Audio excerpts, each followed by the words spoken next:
Namaku Windy. 18 tahun aku hidup di Indonesia.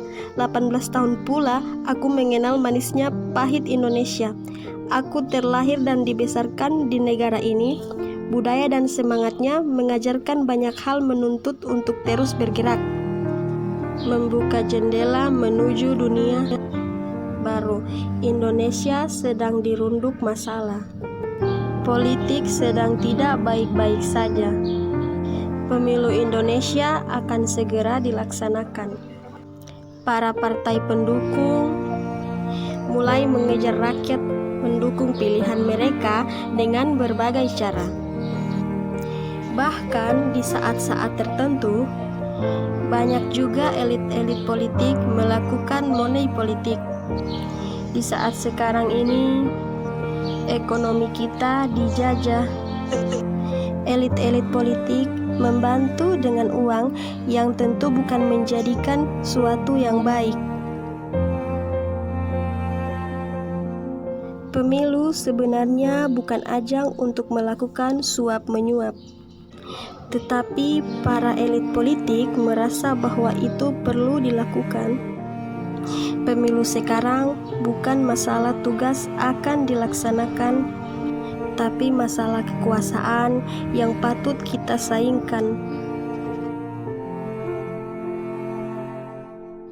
Bukan hanya suap-menyuap, perdebatan antara rakyat pun terjadi.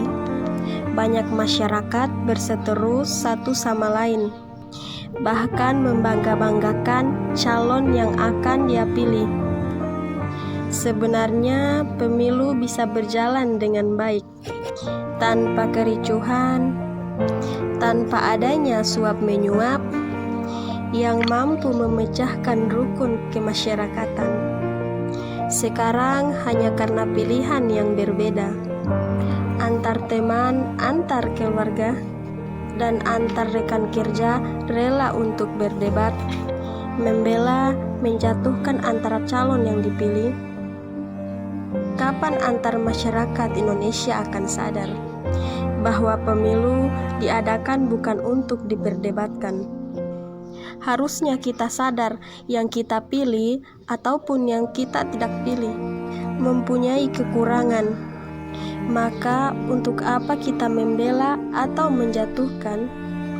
Dengan ini, peran rakyat di pemilu ini yaitu memilih, bukan termakan akan hal-hal yang tidak pasti. Dan sebagai rakyat, perlu kita meminimalisir agar kericuhan tidak berlarut-larut lagi. Pesta selalu tentang menikmati hari-hari ini, sering berkelopan menikmati esok hari.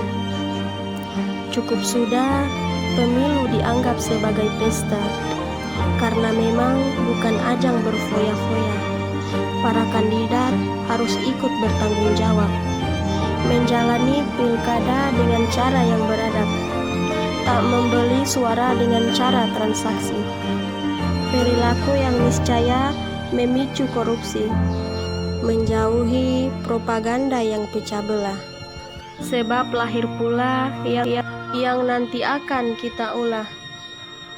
Jika memang benar Jawa adalah kunci, jangan dipakai hanya untuk membuka pundi dan laci. Pilkada bukan pemanasan bagi pemilu yang lebih tinggi. Tugas kepala daerah bukanlah curkap di kemudian hari. Rakyat harus menilai dengan jejak dan rencana para kandidat. Hanya itulah cara memilih yang paling sehat. Memilih dengan nalar yang terjaga, mendukung dengan fanatisme yang biasa.